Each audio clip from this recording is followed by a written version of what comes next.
I don't know if you've ever had one of those days where everything feels normal, annoyingly normal, right up until the moment it doesn't.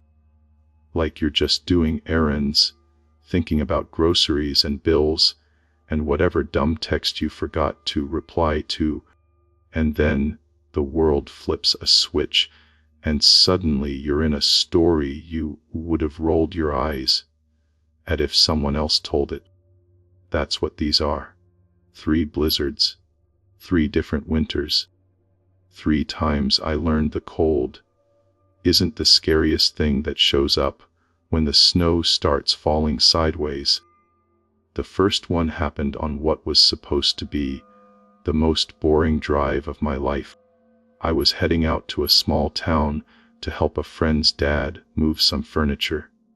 Nothing heroic, nothing spooky, just one of those "you owe me" favors. It was late afternoon, the kind of day where the sky looks like it's been wiped clean with a dirty rag. I remember being irritated because my car's heat took forever to warm up, and I kept slapping my hands on the steering wheel like that would make anything better. The radio kept cutting in and out, and every station was the same warnings about an incoming system, wait out conditions, avoid travel if possible. I laughed. Like an idiot. I had driven in snow before.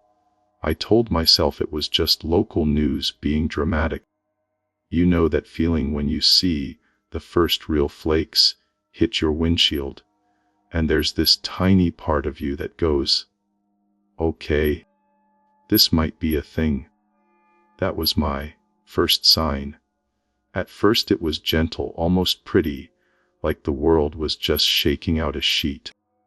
Then the wind picked up so fast it felt personal, like it was aiming for me. Snow started moving horizontally instead of down. The road lines got faint, then disappeared, then reappeared like they were teasing me. I kept going because that's what people do. Because turning around feels like admitting you're scared. And I wasn't ready to admit that. About 10 miles outside town, my phone lost service. Not one bar, not kind of working, just dead. I remember glancing at it and feeling this dumb flicker of irritation, like the universe had inconvenienced me on purpose. And then I saw it, an abandoned sedan on the shoulder, half buried already, like it had been there for hours. Driver's side door open just a crack, no hazard lights, no footprints, nothing. It should have screamed, danger. But my brain did that thing where it tries to stay calm by inventing explanations. Maybe they got picked up, maybe they walked to a nearby house, maybe, then something thumped under my car. Not a pothole, not ice. A heavy, dull impact like I ran over, I don't know, a bag of sand. I jerked the wheel, heart spiking, and pulled over. I sat there with my hands locked on the steering wheel, staring at the white blur outside my windshield. I actually said out loud, "Nope," like the word could protect me, but curiosity is stupidly powerful. I got out. The wind slapped me so hard it stole the air from my lungs. Snow hit my face like grit. I crouched near the front tire and looked back down the road, squinting through the swirl. I couldn't see anything behind me. The world was a tunnel of white. I checked under the car with my phone flashlight, and all I saw was snow and ice and the black ribbon of asphalt. No animal, no debris, nothing. And then I heard it. It was faint at first, like it could have been the wind catching a signpost. A sort of tapping, rhythmic. 3 quick taps, then a pause, then 3 again. I froze, straightened up, and listened. It wasn't coming from the trees. There weren't even trees close enough. It was coming from the abandoned sedan up ahead. I remember thinking very clearly, Someone's in there. I didn't want to go. I know how that sounds. It's the decent thing to check, right? But in that moment, the blizzard felt like a living wall, and the tapping felt like a hand reaching out from inside it. I started walking anyway, because I didn't want to be the person who left somebody to freeze. Every step was like pushing through wet cement. My boots sank. Snow packed into my jeans.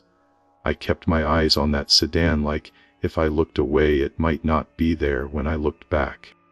When I reached it, the door was still cracked open. The inside was dark. The tapping stopped. "Hello," I shouted, immediately hating how small my voice sounded against the wind. "Are you okay?" No answer. I leaned in. The first thing I noticed was the smell. Stale cigarettes and something sour, like old sweat trapped in fabric for too long. The second thing I noticed was the frost on the inside of the windshield. Not just a little. A thick lace pattern like the car had been sealed shut in sub-zero temps for a long time. And then I saw the handprints on the glass. They were on the inside. Smudged, desperate-looking prints, like someone had pressed their palms there and slid them down. I swear, to this day, I can still see the streaks. My stomach dropped. I yanked the door open wider, and the wind filled the cabin with a howl. The seats were empty. No coat on the passenger seat, no bag, nothing. But the back seat had a blanket folded neatly like someone had tried to make it look normal. Like a display. I reached toward it, and my fingers stopped inches away, because the blanket moved. Not in the wind. It shifted like something under it had adjusted. This is the part that I still can't explain. I didn't see a shape. I didn't see a body. The blanket just rose slightly in the center, like a slow inhale, and then settled again. And then, tap, tap, tap, from inside the trunk. I stumbled back so hard I slipped and hit the road. The cold punched through my jacket. My brain finally stopped making excuses. The trunk tapped again, 3 quick taps, a pause, 3 taps, like a signal. Like Morse code I didn't know. I ran to my car. Not heroic running, panic running, arms flailing, boots slipping. I got inside, slammed the door, and sat there shaking so hard my teeth clacked. I fumbled my keys, started the engine, and the dashboard lit up like a Christmas tree of warnings. Low fuel, engine temp, something about traction. I didn't care. I just needed to move. I put it in drive, and the moment my headlights swept past the sedan again, I saw something in the back window. A face. I'm not saying a person. I'm saying a face. Pale, pressed close to the glass from the inside, but wrong in a way my brain still refuses to describe neatly. The mouth was open too wide, like a yawn that never ended. The eyes weren't looking at me. They were looking past me, like I was the last thing on its list. I slammed the gas. The road was barely visible. The wind shoved my car sideways. I drove with my shoulders hunched up to my ears, whispering, "Come on, come on," like my engine could hear me. And then my headlights hit something standing in the middle of the road. At first, I thought it was a person waving their arms. And I actually felt relief, like okay, this is real, this is human, I can fix this. Then I got closer and realized it was a road sign. A signpost, ripped out and planted upright in the snow, dead center in my lane. And hanging from it, looped around the metal like someone hung a wreath, was a black strap. A seat belt. I swerved so hard my tires screamed. The car fishtailed, and for one terrifying second, I was convinced I was going to flip. I corrected, barely, and the world steadied. My heart was hammering in my throat. I looked in my rearview mirror. There were footprints behind me. Fresh, coming from the sedan, coming toward the road. But there was no one in the road, no one in my headlights, just the white. I drove until I found a truck stop that looked like a mirage. When I burst inside, my hair was stiff with ice, and my hands wouldn't stop shaking. The cashier looked at me like I was drunk. I babbled something about an abandoned car, someone trapped, tapping in the trunk. He nodded politely, like you do when someone's telling you about a dream. He called the sheriff anyway. Later, hours later, I watched through the window as a deputy and a tow truck driver went out into the storm. They came back with nothing. No sedan, no tracks. The deputy told me I must have seen a drifted vehicle that got pulled out earlier. He said the storm moves things around. He said a lot of calm words. But here's what keeps me awake sometimes.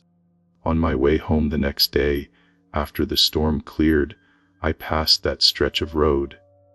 I pulled over, got out, and walked to where I thought the sedan had been. There was a single, shallow depression in the snow, like something heavy had sat there. And beside it, half buried, frozen stiff, was a seatbelt buckle. The second story is harder to tell, because it involves someone I cared about, and because if I'm honest, a part of me still tries to pretend it didn't happen. You know that feeling when you revisit an old memory and it feels like you're touching a bruise. That's this one. A couple winters after the highway thing, my girlfriend at the time, Lena, wanted us to do this cozy weekend cabin trip. She had this whole picture in her head: hot chocolate, board games, snowflakes outside the window, that kind of Instagram, perfect nonsense. I didn't want to go. Not because I hated cabins, but because the forecast was already warning about a heavy storm. But she was excited, and I was trying to be a good boyfriend, so I said yes. The cabin belonged to a friend of her aunt's. Remote, but not totally off-grid. There was a gravel driveway, a little shed, and a line of pines so thick it felt like the trees were leaning in to listen. When we arrived, it was quiet in that way that's almost loud. The kind of quiet where your own footsteps feel rude. Inside, everything smelled like old wood and cedar cleaner. There were quilts on the couch, a rack of board games, a guest book on the table with names and dates going back years. Lena lit the fireplace, and for a few hours, it really was cozy.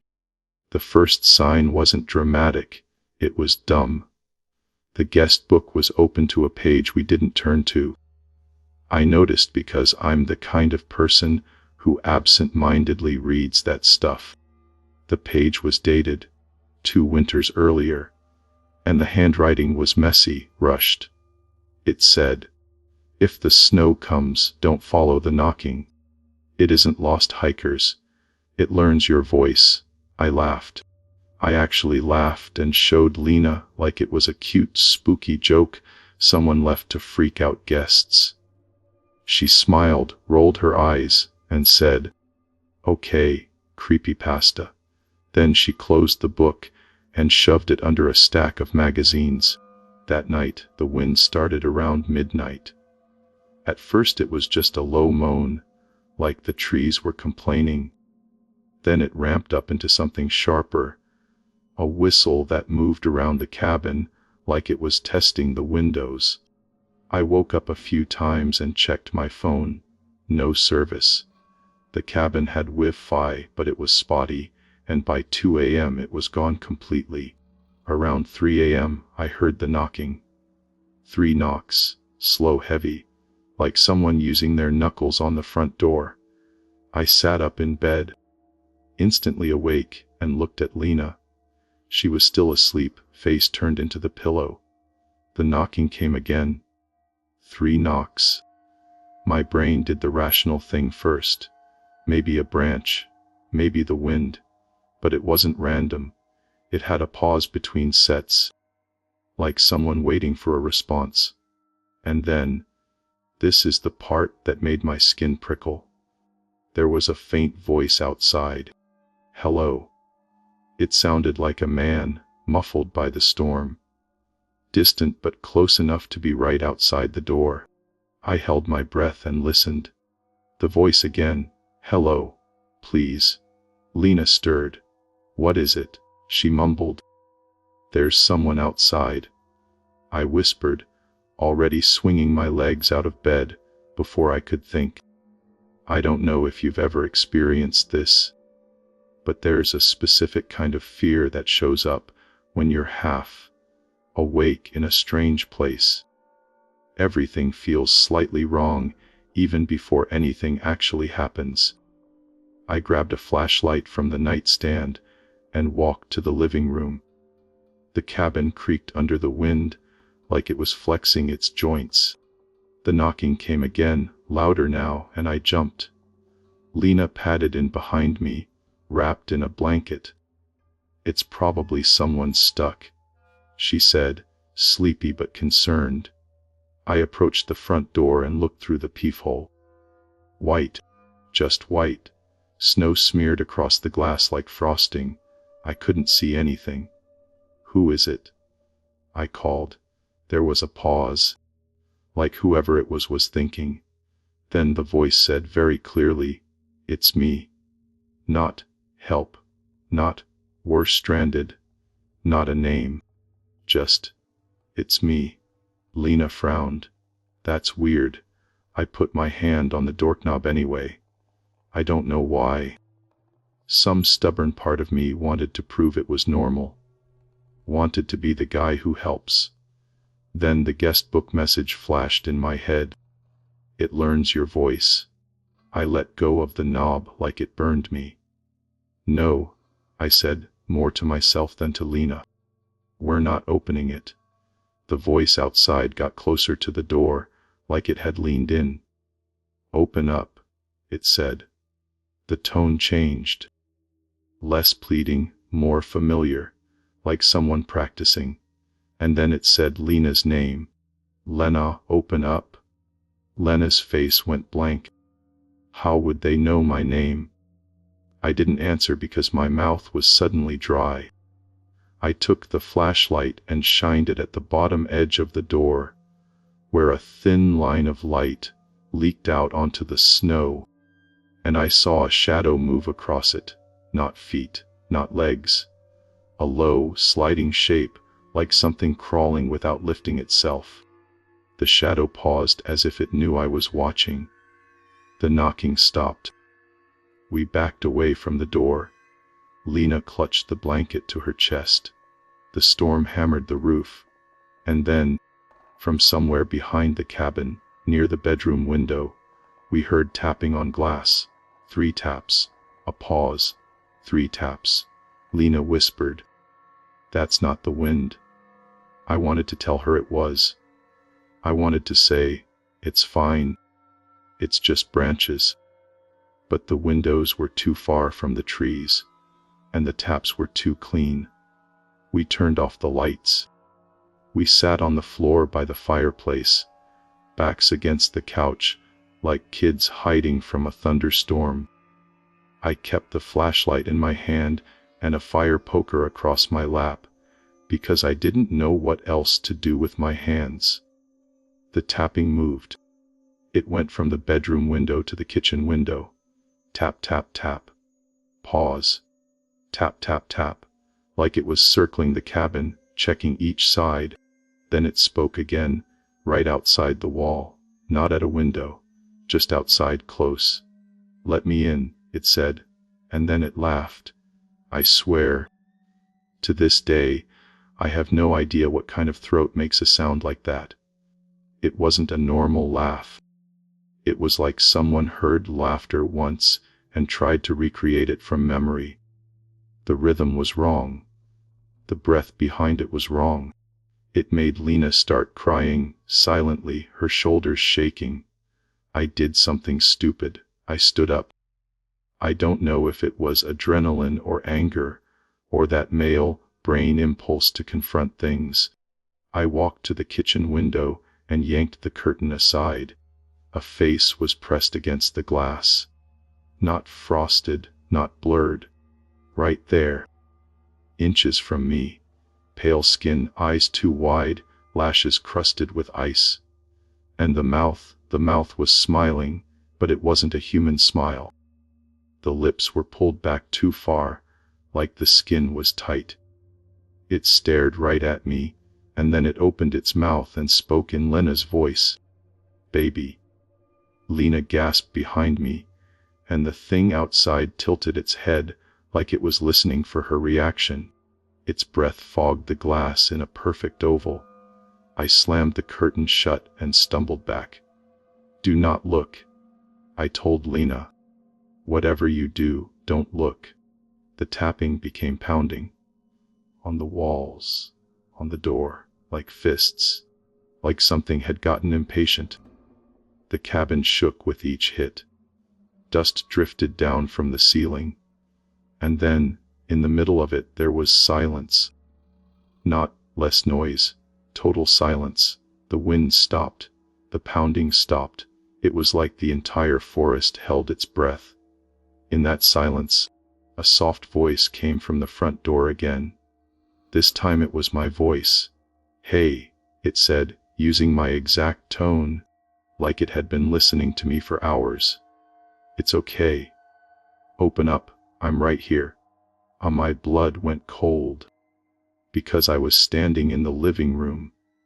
I was right there. And something outside was wearing my voice like a mask.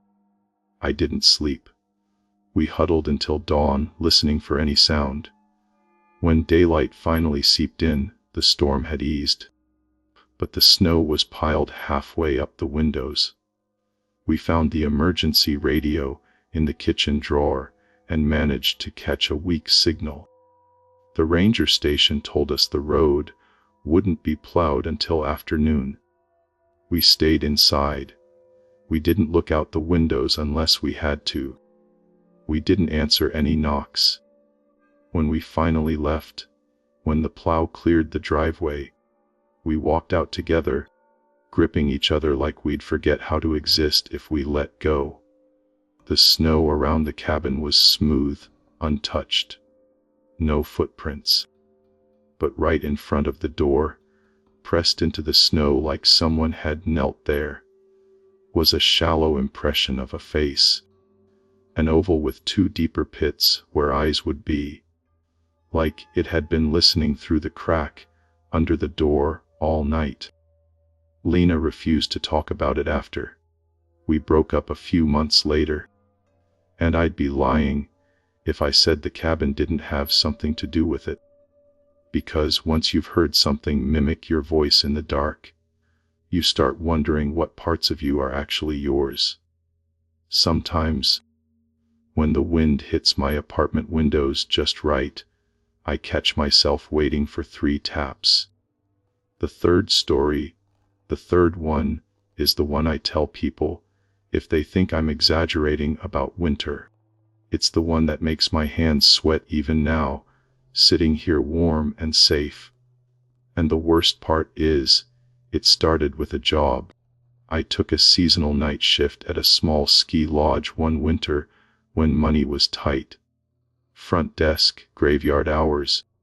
Mostly bored rich people stumbling in late, drunk couples asking for extra towels, the occasional lost kid. The lodge was tucked up in the mountains, surrounded by pine and rock. It had this old, school charm. Wood beams, big stone fireplace, framed photos of smiling skiers from decades ago. The kind of place that feels friendly in daylight and feels like it's watching you at night. My first week was uneventful. I learned the routine: check the security cameras, do a walk-through, keep coffee brewing, answer the phone. The manager, Gary, was a practical guy. He gave me the keys, showed me the emergency generator, and said, "If the weather turns, we lock down. Guests stay inside. You stay at the desk. Don't play hero." The first sign came on a Tuesday, which I remember because Tuesdays always felt extra lonely. A blizzard warning came in around 9 p.m. Guests were already in. The slopes were closed, and the lodge got quiet. By midnight, the wind was throwing snow at the windows hard enough that it sounded like gravel. At 1:17 a.m., I remember the exact time because the clock on the desk was one of those old digital ones that glows red. I got a call from room 214. A woman's voice, trembling, said, "There's someone in the hallway." I checked the camera feed for the second floor. The screen showed an empty hallway, carpet patterned with little pine trees, emergency lights glowing faintly. "I don't see anyone," I told her. "He's scratching," she whispered, "at my door." I listened.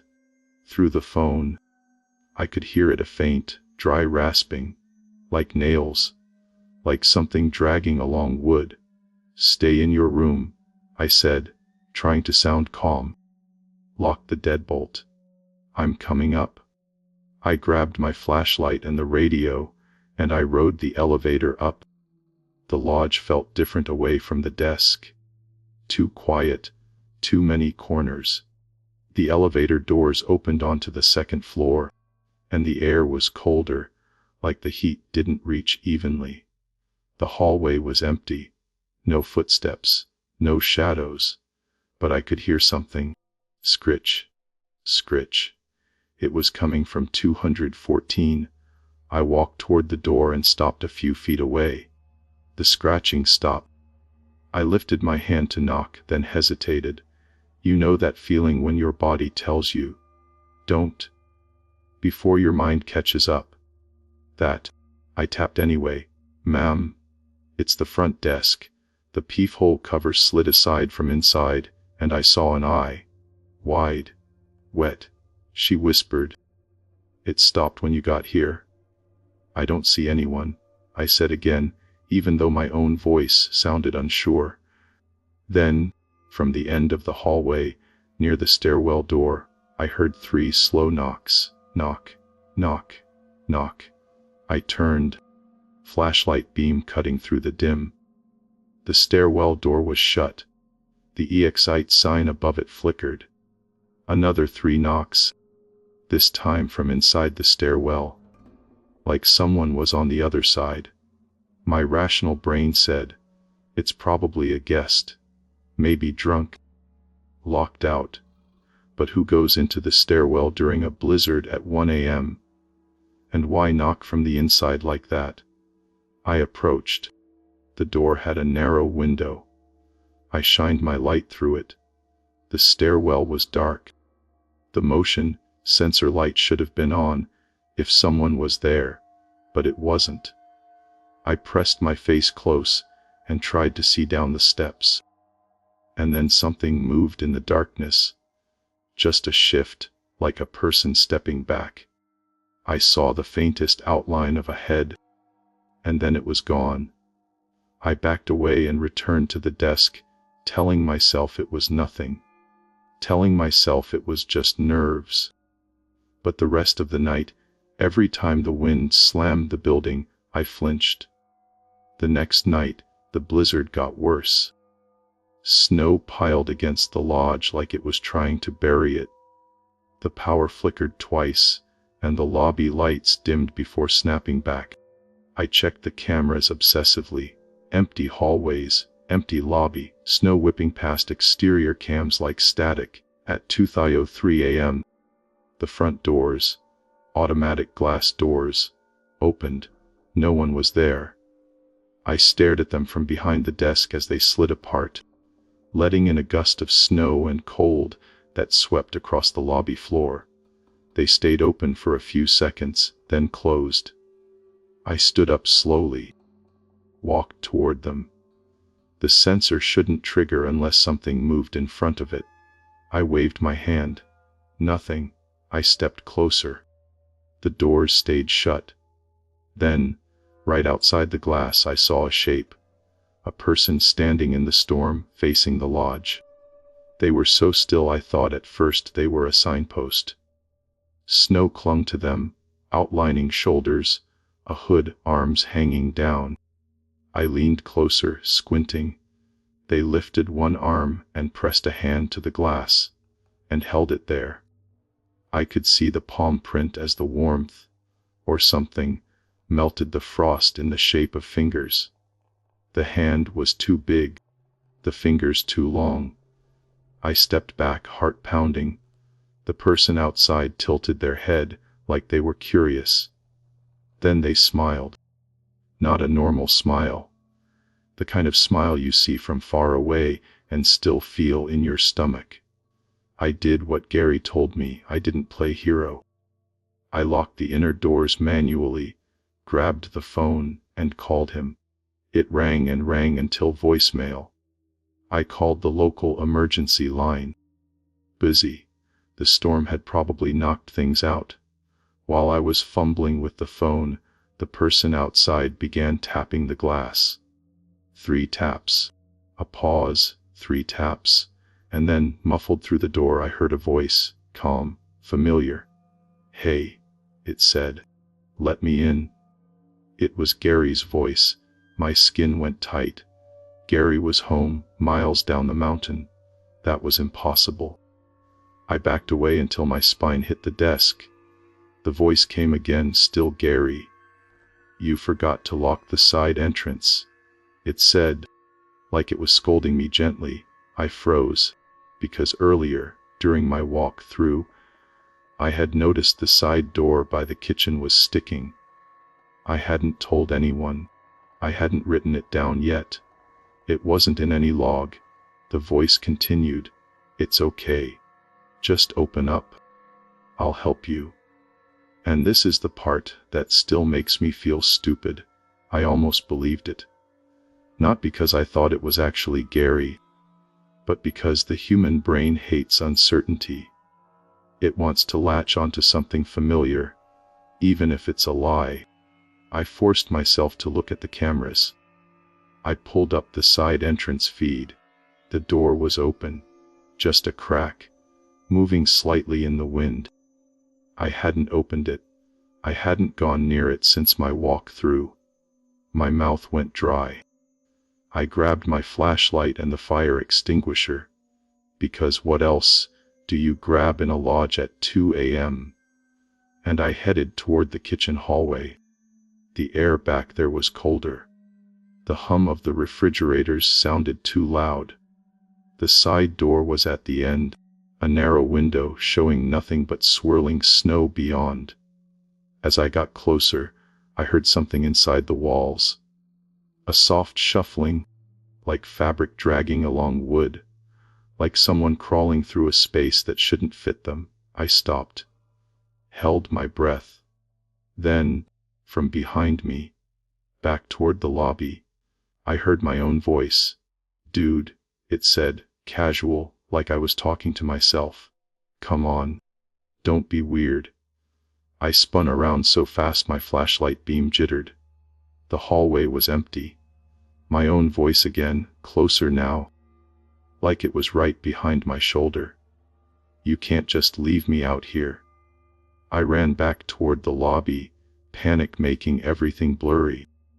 When I burst into the open space, the front doors were wide open again, snow blowing in like smoke. And there, in the middle of the lobby, stood the person. No, not person. The shape, it was inside. It hadn't walked in like a normal human. It was just there, standing under the chandelier, snow melting off it in slow drips that left dark spots on the wood floor. I could see more details now. A heavy coat that looked wrong, like it was stitched together from different fabrics, patches of different colors and textures. Its head was bowed slightly, hood shadowing the face. It lifted its head. And the face, it wasn't one face. It was like a collection of expressions that didn't belong together. The eyes were too reflective, catching the lobby light like animal eyes. The mouth was moving, trying out shapes.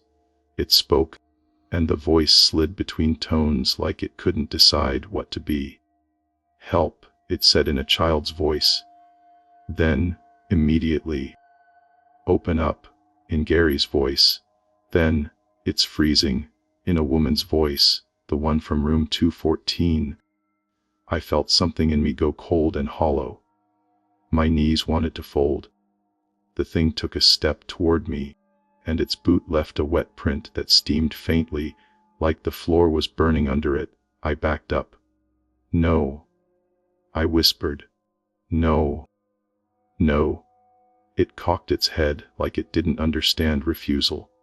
Then it smiled again, wider this time, and the skin around its mouth stretched like it was too tight. It took another step. I did the only thing I could think of. I sprayed it with the fire extinguisher. A cloud of white foam blasted into its face and chest. The thing recoiled, not like it was hurt, but like it was startled. The foam clung to it, and for a second, its outline blurred, like it was losing shape.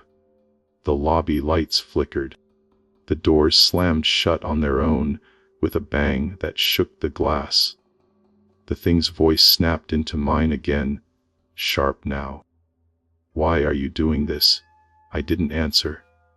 I ran behind the desk, grabbed the master key ring and the radio, and sprinted for the staff office, one of the only rooms with a solid door and no windows. I slammed it shut and locked it, hands shaking so badly I dropped the keys twice. Outside in the lobby, I heard footsteps, slow, deliberate, crossing the floor. Then the 3 knocks came, not on the front door, not on glass, on the office door. Knock, knock, knock. My throat tightened so hard it hurt.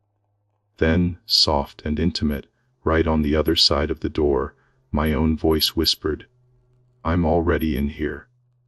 I swear, to this day, I have no idea how long I stayed in that office.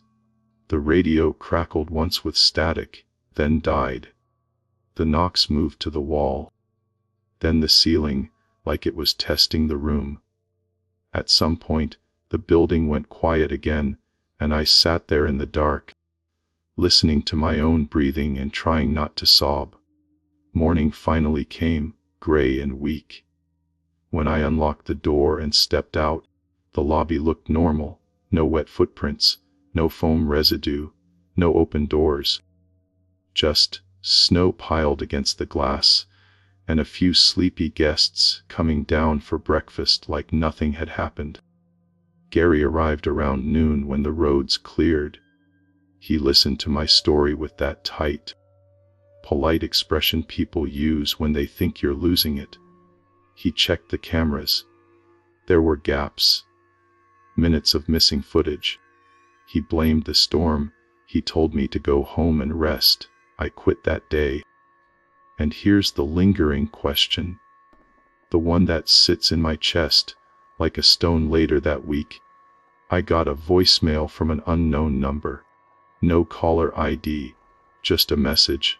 It was 3 taps, then my own voice, faint and warped, saying, "You forgot to lock the door."